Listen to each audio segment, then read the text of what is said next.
Let's go back to the moment you were traded. You were at the Yankees. When did you get an inkling that maybe you were going to get moved? And did you think Cleveland was going to be the destination? No and no.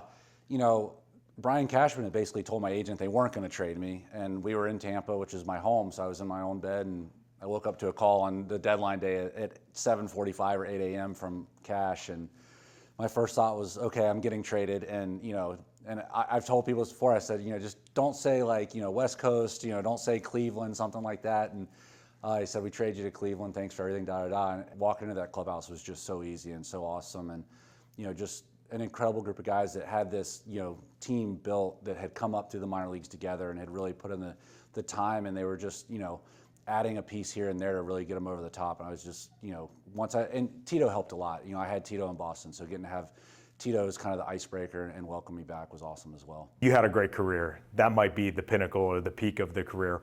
When you think back, what was so different and so significant about how well you were pitching? Was it just a feeling? What was working? Yeah, I mean, I certainly felt locked in, but I think a lot of things went right. It was just one of those things, and for me, it's probably what most people remember me for is that run and being a part of that team that really, I mean, obviously the Cubs were a big story and there was a lot going on, but the reality is, like, I think that the country was behind us. There's a lot of Cubs fans out there, but everybody else kind of was like, okay, this Cleveland team's pretty cool. We can get on board.